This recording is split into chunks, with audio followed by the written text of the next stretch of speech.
And having gone through combat in two different areas and having gone through the NICU, I can tell you I much rather have gone through combat Wow. two, three, four more times and have to deal with that. I Everything you went through in there, like it's so difficult because it's your child, it's your family, it's your Yeah. partner. All of these things are very personal. Where in combat, you train with people, you work with them, but you also are taken into this whole completely different environment where yes, like there's a lot of things on the line. There's your own life, there's a life of the people around you, but it's not the life of your family. And when you put that into the balance and the trauma of that and what you can and can't do in the very beginning, it's hard for a lot of us because there's nothing you can do as a parent in the very beginning to will yourself and get your child to be better all of a sudden.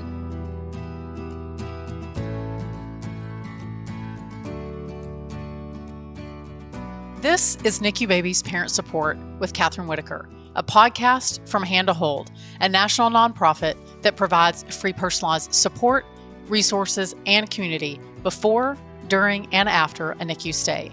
My conversations here focus on education and personal stories with medical and hospital professionals, counselors, therapists, and NICU moms and dads from across the country.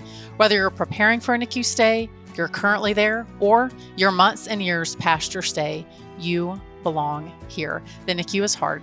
We're here to help. I'm your host, Kathryn Whitaker, the mom of 6 children, including my very own NICU baby, and I'm so grateful that you're here. Welcome back to another really great episode with another awesome dad.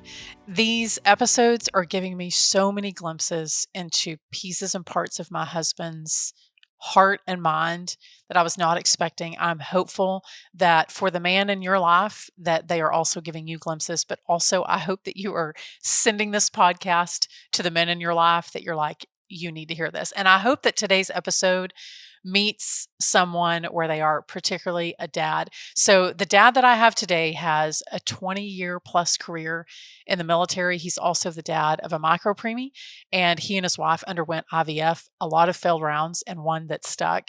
And so there's so many pieces and parts, I think, of Adam's story that are going to resonate with so many dads. So my guest today is Adam Wood. He's a retired U.S. Army veteran, a micro preemie dad, an author, and he's the founder of Preemie Adventures. In 2021, Adam's son Brady was born at 25 weeks, weighing just 1 pound, 4 ounces. He spent 135 days in the NICU alongside his wife. And while he was in the NICU, Adam read so many books to his son, but he noticed that there weren't any children's books about prematurity or the NICU for families.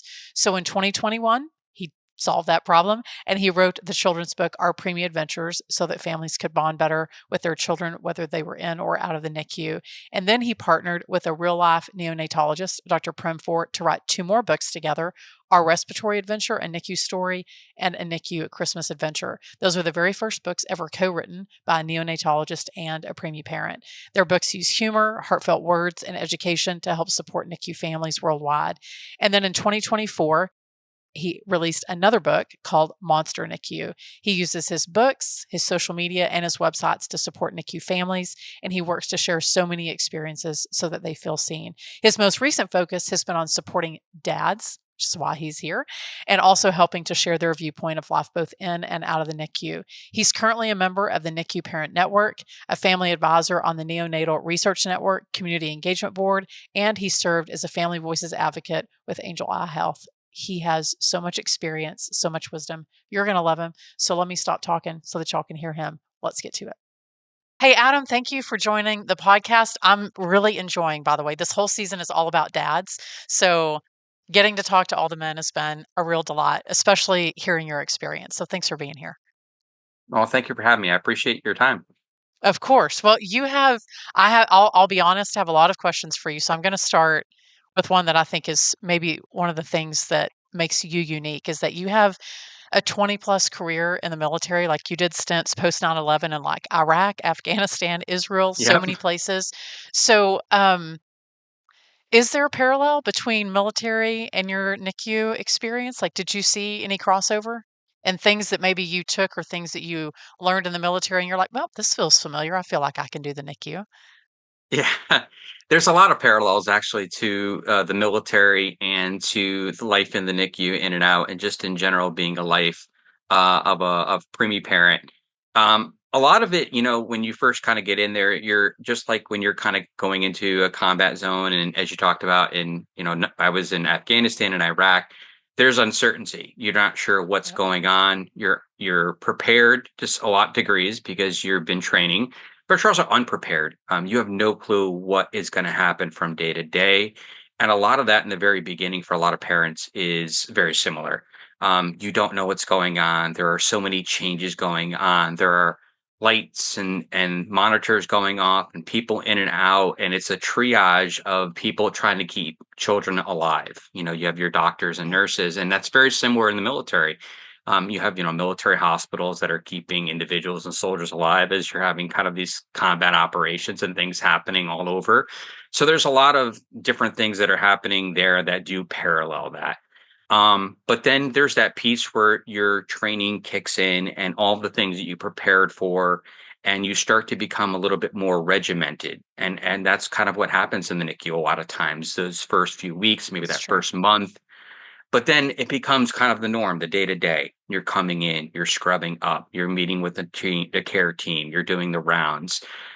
There's a lot of things that the nurses are regimented to do with their care. So that becomes very similar in the military as the regiment piece of that is. So I think that's definitely certainly parallels there. And I also think that there's a lot of parallels between the trauma that people go through. And I think a lot of times people talk about PTSD and they think about people that have been in really appalling, tragedies, or combat is typically where a lot of people associate PTSD. But when you talk about the people in the NICU and the parents going through that, that's the worst experience that a parent can go through. A lot of them are there for long periods. A lot of them, unfortunately, have loss, and they have to deal with that as well. And having gone through combat in two different areas and having gone through the NICU, I can tell you I much rather have gone through combat Wow. 2, 3, 4 more times and have to deal with that. I Everything you went through in there, like it's so difficult because it's your child, it's your family, it's your Yeah. partner. All of these things are very personal, where in combat you train with people, you work with them, but you also are taken into this whole completely different environment where, yes, like there's a lot of things on the line. There's your own life, there's a life of the people around you, but it's not the life of your family. And when you put that into the balance and the trauma of that and what you can and can't do in the very beginning, it's hard for a lot of us because there's nothing you can do as a parent in the very beginning to will yourself and get your child to be better all of a sudden. You can't hook yourself up. You can't do anything. You can't work harder. You can't push Right. further. Where in the military, you can push further. You can work harder. You can um, give your 110% to get over an obstacle or a challenge. And the NICU is not like that a lot of times, but eventually you get to the point where you realize you can have that impact. So there's a lot of parallels, and a lot of what happened in the military did get me through those experiences more than probably most parents did. And I was very thankful to have had those experiences because it does allow me to compartmentalize the times that I needed to be a good partner, to be a good father, um, to be kind of disconnected from the situation and be able to make the best decisions I can for my child. It's really poignant. As the daughter of an army man, one, thank you for your service, but also thank you for being vulnerable. I think there's a maybe it's a stigma, like if you're in the military that you approach things in a certain way, and then the NICU sort of breaks that all open because I thought I was pretty, and I'm a woman who doesn't cry at things like steel magnolias. Okay, like I'm pretty steely, but the Yeah. NICU broke it open, and I wasn't prepared for that. So, were you prepared, Adam, for maybe I don't want to say that it questioned your masculinity, but do you feel like you were transformed in the NICU in any way? Like, what were some of the biggest aha moments for you as y'all had your time in the NICU? I think there was a lot of things that it transformed me in different ways, and it put me into different situations that I normally wouldn't be in, and a lot of scenarios that a lot of men have to go through that is not the norm. You know, leading up to that, my wife had been in the ICU for a week at 23 weeks. and then had been in the hospital at 24 weeks admitted. And at that point, we were like, let's get to 28 weeks. And we only lasted 5 days. And so we were right Wow. at the 25 weeks. But I think the day when they said, we're going to, you're going to have your son, he's at 25 weeks, I had no clue what to expect. I didn't even know, like when I thought preemie, I thought like 4 or 5 pound baby. I thought somebody born, 4 or 5 weeks early. I didn't even know the possibility that a 25-week child could survive, let alone what that child would look like. And I created all these scenarios in my head. It was like an out of body experience as you're getting prepped. Your wife's going into surgery. You're about to have a C-section. You're about to have this experience. Everything's very different than what you planned in your head and what you planned together. So for me, I was trying to be as supportive as I could, but at the same time, like trying to suppress every emotion I could and to try to walk into that room with as much confidence and as much of a positive nature as I could. And that was very hard because I had to sit there and look my wife kind of in the eye and just kind of really fake it and say, everything's going to be okay. Even though inside I was panicking, wondering what was going to happen. Were we going to get a chance to even meet our son? Was he going to live? Is there any chance that he's going to survive? None of that information was really provided to us on like what the likelihood he would be, because everyone kind of said, preemies are their own thing. Every preemie's different. One preemie could be 23 weeks and be great. One could be 25. One could be. So nobody gave me these stats and said your child. And I think part of that is just how the nature of the NICU is. Every child is different. It's hard to say what will happen. But I think also one of the odd things for men is, especially with premature babies and very premature babies like micro preemies like our son, you get to see your child before your wife does. And I've Mm. talked with other dads and I've talked with other parents.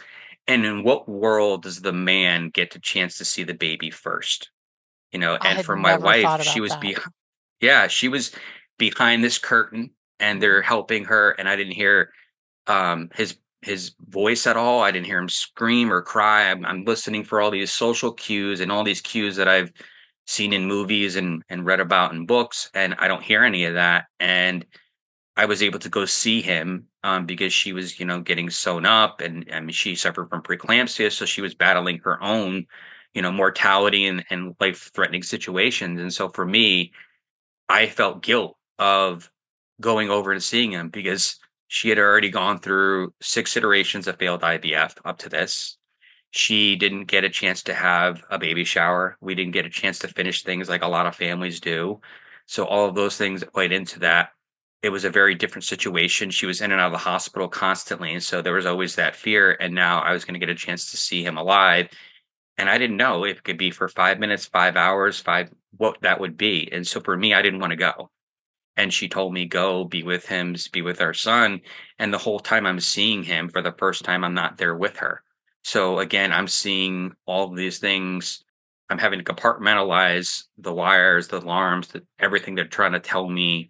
And I'm a new dad who's never had kids before. So this is my one and only. And so I don't know what to expect and to weigh it to. And so for me, I prayed so much because I just wanted her to see him alive. I didn't know when she's going to come down. And I thought, God forbid he does pass away. That's one more thing that like I got to have happen that she didn't get a chance to do. And I think there's that guilt and that, you've gone through all of this and yet, I had to be the one that got the chance to see him. I got a chance to see him move around and breathe and do all this other stuff. And I don't think we talk about that a lot, is that there's that guilt piece of it because dad is usually the support staff, coming in and helping out and taking care of the kids at home or going to work or whatever he's doing, making sure mom's feeling supported, as she's in the hospital. But in that scenario, we're kind of the one that's telling mom what's going on. Like, hey, baby's doing good. We're doing this. We're doing that. Um, and it could be a few days, like for my wife, before they got a chance to come see their child for the first time. So there's a lot of ups and downs with that. And so I think for my approach is I had to change up how I was going to do things and how I was going to support. And I had to try to kind of feel it out and figure it out. And how was I going to be able to be there for them? And Part of that military experience obviously helped quite a bit with being able to compartmentalize my feelings and my emotions and trying to really be there for her, because I knew she had a lot of anxiety and stress and just wondering and then blaming herself. And then, Yeah. as moms do, is they blame themselves and they sit there and they talk to you at the bedside and say, "I'm so sorry," like it's their fault, like they did something wrong, and you feel bad because you can't fix that for them. You can't make them feel any better. You could tell them you love them. You could tell them support them. It's not their fault. But at the end of the day, mom has to come to the realization that it isn't her fault, that these things happen. But when you're first experiencing prematurity, you don't know any of this stuff. You don't know that preeclampsia is there's a million different things that could cause it, and that's the hard part. And maybe the easy part as well as you start to learn it is that the mom that did everything right, had all the vitamins, Right. worked out, did all the nutrition stuff, everything. And the mom that ate, Chick-fil-A, 2 days before, the same thing could happen to them. And Yeah. it's a weird part of life is that, you try to plan for everything, but you can't. And that's one of the things it also teaches you is that you can't plan for life. You can't plan for anything. You have to be adaptable. You have to be able to be flexible and realize that just because that you gave extra money to charity and you volunteered your time doesn't mean that all of a sudden that wipes and makes everything great and that your baby's going to be okay. And that's a hard thing as well, is because you often sit there and say, to God or whomever, and you like, why is this happening to me? And I think we Right. said the same thing too. Like we went through all these iterations. We did all these things right. We wanted this so bad to be parents, and this is what happened. And it was like there's a lot of emotions with that. But I think as the journey went along, I realized like how much the experience changed me and the importance of talking about it post NICU like we are now. And I've been doing it for a few years and working with a lot of different organizations and different dads and different parents, is that it's important for dads to open up and talk about what's going on, because I think there's a lot of things that people associate and assume and partners assume about their spouses, that they're not invested or they don't care. And I think part of that is realizing how we look at things in the NICU and out of the NICU, and in our mind how we want to support you might be very different than how you want to feel supported. And I think the other piece of that is just being able to communicate honestly with each other, and that's hard to do. I think there's a lot of masks that we all wear in the NICU, and we're all keeping that mask on for our partner, for our families, for ourselves. And at some point, you have to take the mask off and you have to be very Because open it's with each hard. other. Yeah, It's to hard, to right? to keep carrying that. Well, first I want to say thank you for sharing a really, really hard day. I want to go back to two things that you said. At first, I want to start with the guilt that you talked about, whether it was in that moment and I'm sure that there have been other moments of guilt along the way. Adam, how did you reconcile the guilt, like name it, and then how did you move past it? So as far as reconciling the guilt, I don't think at the time I really could name it per se. I think I just realized, like, in the moment, what I was feeling was this guilt and this sadness for our journey and what we wanted to be and what we wanted our life to be together, and what we imagined was not going to happen, and that we had to really change how we looked at things moving forward, and our perspective had to be day to day, if not minute to minute, for a little period of time. And so that was very hard to do. I think the guilt is just the fact of, as a man and as a partner, you want to protect your family. You want to protect your wife more than anything in the world. And it's ingrained in our DNA as men to do that and to protect our families. And there are certain things that we have, that make our relationship beautiful, and they complement each other. And for a dad and for a man, and especially one who's been in combat and had done all these things, again, there's not much I can do. I can't make my wife feel better. I can't do anything. I can't make her laugh, in the moment as much as I would want to make her feel better, to heal her at all. And I couldn't do that for my baby. Um, I can't work any extra hours. I can't do anything that the doctors can tell me I can do right now.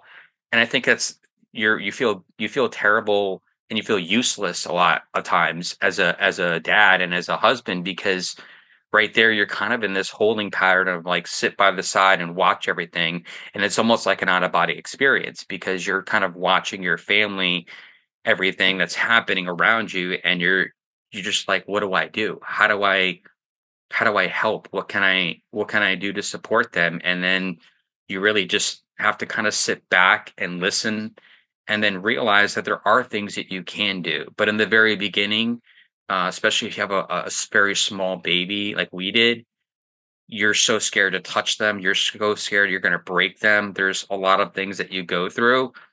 But I think over time and having talked about it enough, I think I've taken that guilt and that trauma and those emotions and tried to make it something positive so that other parents and other people can feel seen. And I think that's a thing that you don't realize, is that you have all these stats of 1 in 10 in babies, or 1 in 9 babies are in the NICU, and how many 60% of the NICU is full term babies, and all these other things. But nobody knows about this stuff until you are exposed, until you are essentially one of those people.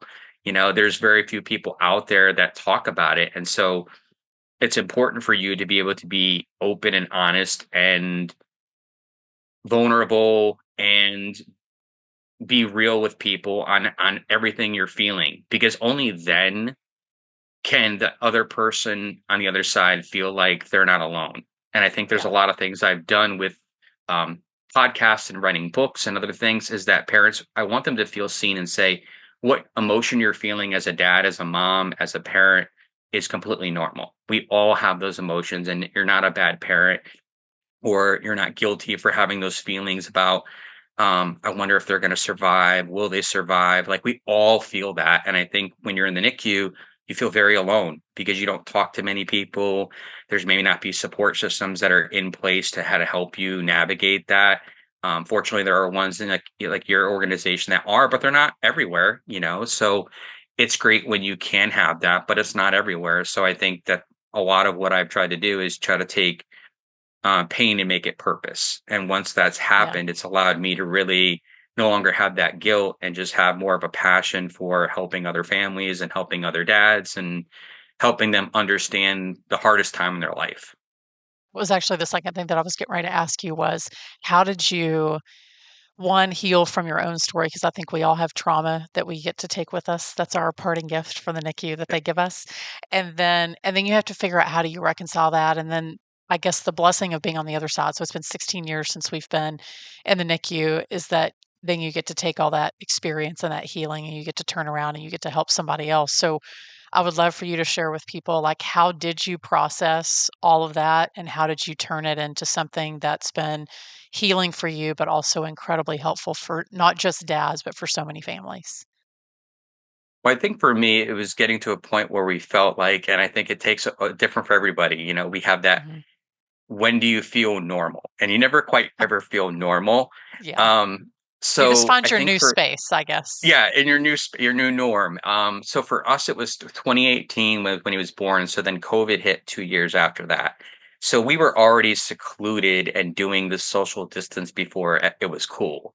Yeah, I like We to say had the NICU period. parents were like, "We have been doing this forever." I don't know Yeah, why everyone's freaking out. Yeah. everyone's freaking out. Like, I've already been doing this for a while now. So we were doing that, for a while, and then it got to a point where I just figured, like, how do I give back? Because, like, we're fortunate. Our son, yes, he had some hiccups. Yes, he had some post hospitalizations. But at the end of the day, considering where we're at, we were extremely blessed. And I figured, how do I give back?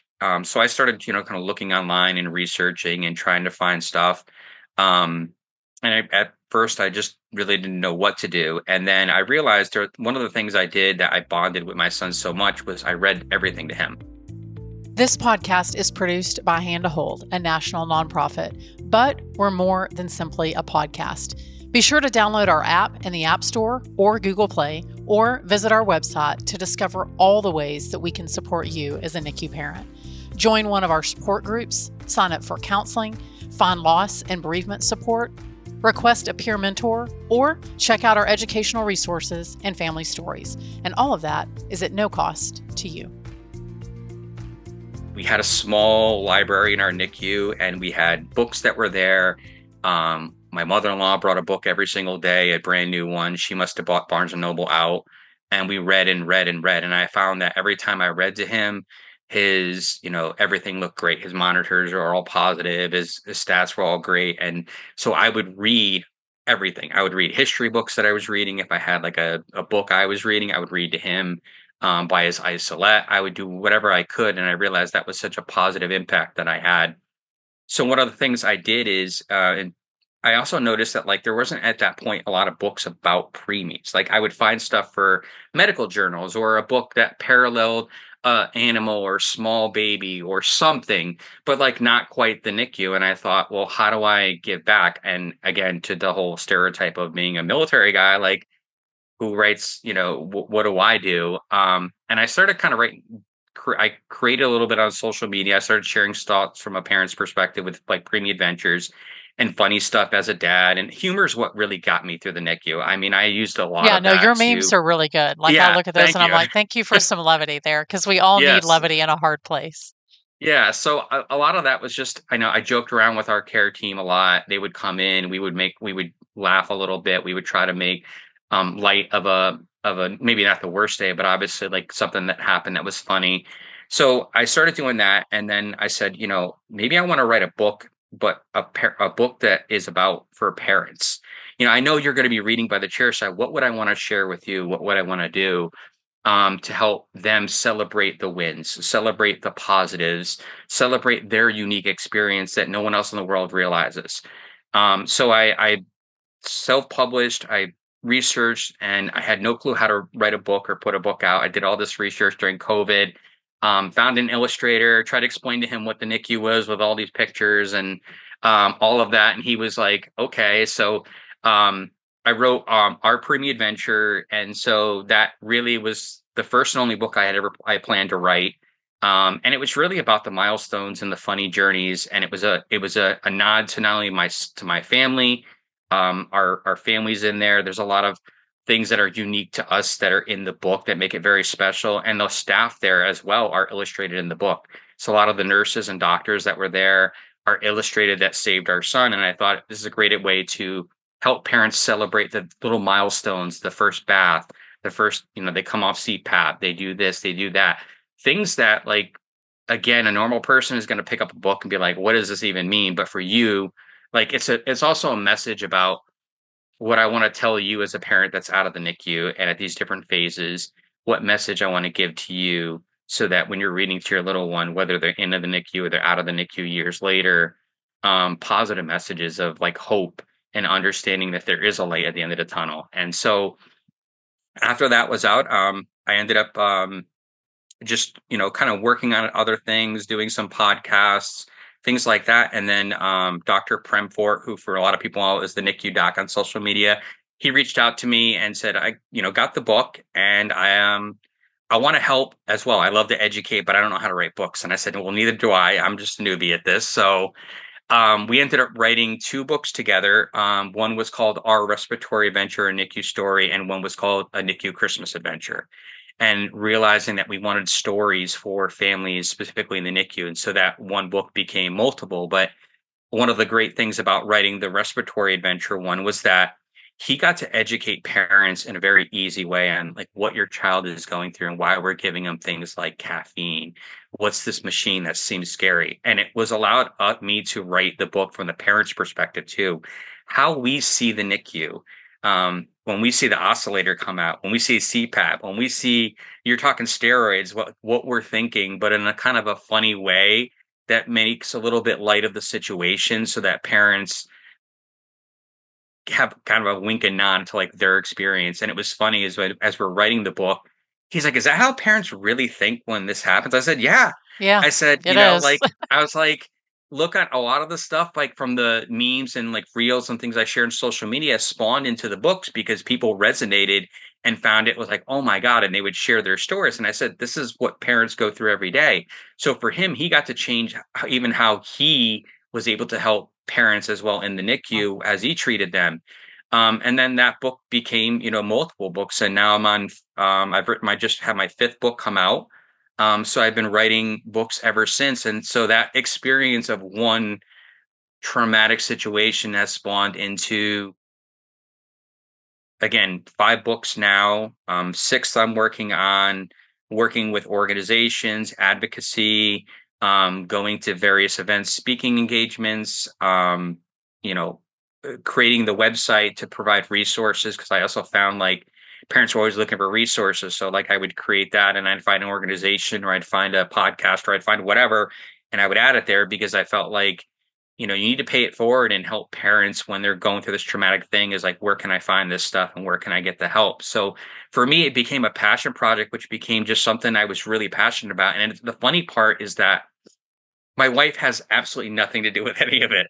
So it's crazy is that, like, I talk with a lot of different authors, and predominantly all but like two I've met are female, and it's Hmm. a very female driven space. And so it's funny, a lot of people will say, there's only a couple of dads out there. It's like, we want to get a dad's perspective, and I've been fortunate enough to be able to help provide that a little bit. But my wife doesn't. She's still dealing with the traumas, almost 8 years Yeah. later. And so for me, we just took two different approaches on how we cope with that. But I felt like if I could provide some help and assistance and laughter and feeling seen for people, then everything we went through makes sense in the greater scheme of life. We always look for that, why did this thing happen? We question ourselves and say, "Does God, why did this happen? Why did this bad thing happen?" And often what we find is that, and getting the chance to talk with a lot of parents like yourself and different organizations who have had loss and have had traumatic experiences, they create wonderful things that help other people in spite of everything they went through. And it's amazing to see that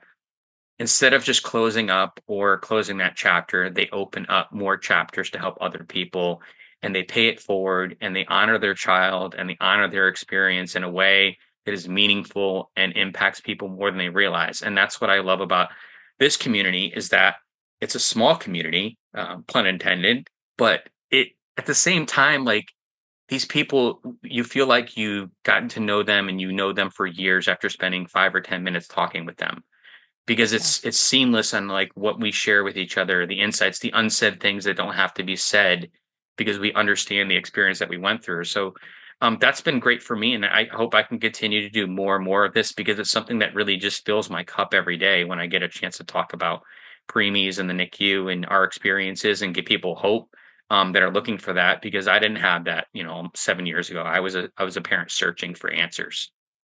Well, it is the most I've been a part of a lot of communities, but it is the most welcoming, supportive, encouraging group that I've ever been a part of. And I do love, as soon as I find out someone had a NICU baby, it is like this i- unspoken connection, and then there's a period of understanding, and then you immediately launch into, like, we go into the deep end of the pool pretty quick, that Yeah. I can't do with other people, and it's such a beautiful thing. Adam, if you had to give a dad a piece of advice, whether that is a military dad, a dad of a micro preemie, what are two things that you wish somebody had told you, or that you wish that you had known, that would have made the journey a little bit easier? I think as a dad, there's a couple of things. I think one is, get involved. Be proactive in being involved in your child's care. I think there's a lot of dads that are scared to do that. They're scared in general with a normal baby that's born, to hold and be involved and everything.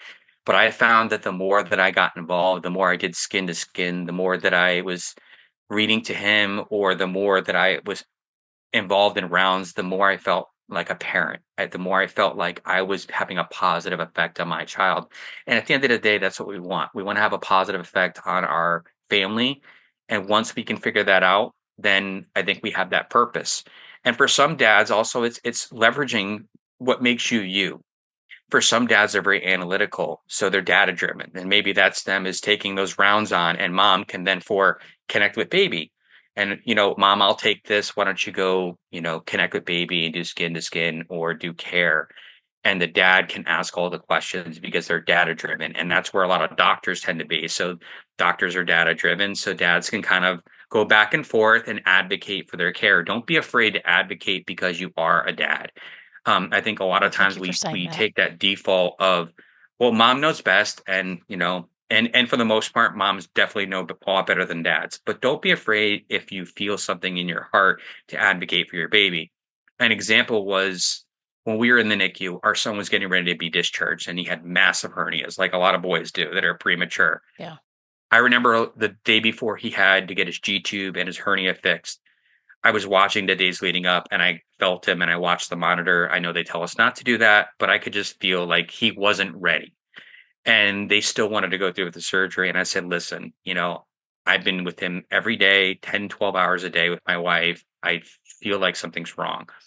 They went back, they looked at the charts, they talked with each other, and they realized, you know what, you're right. We're going to delay the surgery by a couple of days because we feel like it might be better for him. And he had great outcomes. So don't be afraid to have that intuition because you're spending all this time with your baby too. Like, have that. I think the other thing is communicate. And I think that's what men historically are not fantastic at, in general. And then you add the NICU in. I think our nature is to be more stoic and to keep all of it in. But I think there's a happy medium that you can find. You don't have to dump everything on your spouse and your partner. You don't have to say, "I can't believe everything's happening. I feel like he's going to die, and I'm having a panic attack." You don't want to do that. But what you need to do is share with them at appropriate times how you're feeling, because often they're feeling the same way and they need your reassurance. So Yeah. if mom is feeling that and dad is feeling that, mom feels better now. She doesn't feel like the terrible parent because dad's now sharing a part of him. One of the things that we used to do pretty frequently was we would go to as many parents, we would go to the cafeteria, we would have lunch or have dinner, or sometimes all of our meals there. And we would just say, no judgment, like Planet Fitness, whatever you're feeling. And she would dump everything on me. And I would either say I agree or I feel the same way, or I would share with her what I thought. And then once we got that off our chest, we could then go back and be present for our baby and present for each other. There wasn't that feeling that we were keeping inside and that guilt or that emotion that was irrational. We needed to get it off our chest. And for me, I need to get things off my chest and then I feel better. So that's one of the things I would say is like try to communicate a little bit more than what you are, and maybe your partner will also have a good insight into how you're feeling and how to support you. And I think that's a thing that we again are not great at, is like sharing our feelings. Our thing is to like have mom and baby be focused, and dad, who cares about dad? We don't really need to worry about my feelings. But you do in some degree, because if you don't deal with those feelings, they're going to come up later on. And I think the third thing is find something for the both of you in and out of the NICU to do to fill your cup. You're not going to be able to sleep. None of us do. All right. So, like that whole idea of like go home and sleep, we know it's not happening. But be there for each other and allow your partner to be there for you. I think for men, we see it sometimes as weak if our partner is there for us or is carrying the load that day, or for a few days because we're having a difficult time. Allow your partner to carry that load. And it goes back to that communication of, hey, I'm having a rough day. I don't normally have these. Can you take control of rounds? Can you handle everything? I just want to be with our son. I just want to be with our baby. And I'm just having a rough day. And if mom knows that, she can compartmentalize. She can put on her mask, her tough mask, go in, handle everything, and allow dad to be vulnerable for that day, that week, whatever that might be. But also just help each other and support each other in again recharging. Whether it's doing something together, like go out to a nice dinner, don't eat in the cafeteria, don't eat the fast food on the way home. Yeah. It's okay to have a good meal.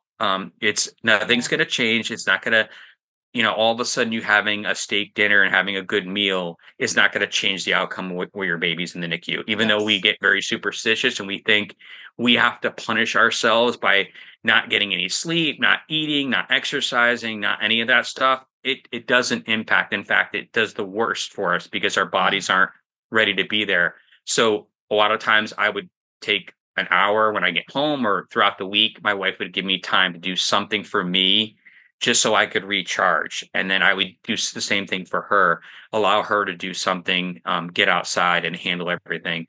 Even in the NICU, go for a walk, go do something. I'll be with her there with them. I think if you're doing those things, it helps you out as a dad. It helps you out as a husband. Um, And those are kind of words of advice. I wish that some of it I wish I did do, and some of it I wish I did more of. Because at the end of the day, like, it's a marathon, and you got to take care of yourself. You got to take care of your mental well-being, your physical well-being, because when you get home, it doesn't get any easier. In fact, and It sometimes it gets actually gets harder. harder. It gets It gets harder, harder. which everyone thinks is like, oh, your baby's home, you're good. No, Yeah, no, that's the hard part. that's just chapter one's closed. Chapter two is about to start. So That's another podcast for another day. Adam, I knew that you yes, were going to have good advice for dads. Thank you for all the work that you do. We'll make sure that we link in the show notes all the resources that you have, particularly your books. And if you need some levity, I'll make sure that they have access to your social media. But thank you for the gift of your time, but also of your wisdom. thank you so much. I appreciate you having me on, and God bless everybody. And again, thank you for everything that you're doing to help parents as well. It's definitely needed, and all the support that you provide. So thank Thanks, you. Adam. Of course. Thank you.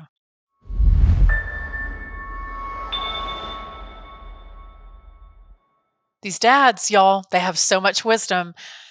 I was really struck by this particular. So when I ask people for advice, they always deliver, and I didn't expect anything different from Adam. But what I wasn't expecting was we hear a lot of times, oh, like I learned to communicate better in the NICU. But what I really appreciated is when Adam shared, this is how. And this is something that worked for him and his wife. It might work for you and your partner, or you and your wife, or it may not. But I appreciated the real vulnerability that he shared. He's like, listen, sometimes we get out of the to the cafeteria outside of the NICU, and we just like let it all out, like get it all off our chest, so that when we walk back into the NICU, we're not also carrying all that stuff that was weighing us down. So sometimes when we talk about communication, we're like, you need to tell people how you feel, or you need to schedule this time, or you need to do this. But sometimes you just need to have like a download. I call it like a dump. Like I'm just gonna, with no judgment, with no desire to be like, hey, I'm going to tell you all this, and then I'm going to need you to tell me how to fix it. Instead, I'm just going to release it all, and then you're going to release it all, and we're going to take a breath, and then we're going to go back to the NICU, because I can appreciate that. There were a couple of days in the NICU that I think I would have benefited from sharing that with my husband in the hospital cafeteria, so that I didn't also take it back to the NICU, because I had plenty of things to carry with me back to the NICU. So we have so many things that I'm going to share. Make sure you check the show notes, because I link to his website. You definitely need to check out his social media. It'll be some good levity for you, all of his books, and some great resources. So do yourself a favor, check that out. Give us a rating. We always love those. Share this with a friend if they're a big YouTuber. They can watch the interview over on YouTube if they want to connect voices with faces. But it was such a great one. I hope that y'all enjoyed it. Don't worry, I have so many more. They're coming next time. You're going to hear this. There was a study on men in general within JAMA Psychiatry, like a big journal that's like well known, where they looked at men and women in general, and they used regular depression measures, and always the rate is 2 to 1, twice as likely that a woman will be depressed than a man. And the same thing was found in that study. But then they added in what we call like masculine depression items, like things about like aggression, hypersexuality, substance use. And once they included those items, that 2 to 1 ratio went away completely. And I worry that's the same thing happened in the perinatal field. We know that 20% of moms will develop depression, 10% of dads, but we're using those traditional measures. If we were to actually account for how men express depression or mood symptoms, we might also find that we have higher rates in fathers than we once knew. Thanks, y'all, for listening. I have one quick ask. If you listened to today's episode and it helped you, inspired you, or encouraged you in any way, please subscribe, give us a rating, and then leave a review. It's how this podcast lands in the ears of other listeners, which means so much to podcasters like us. Our reach can be magnified because of you.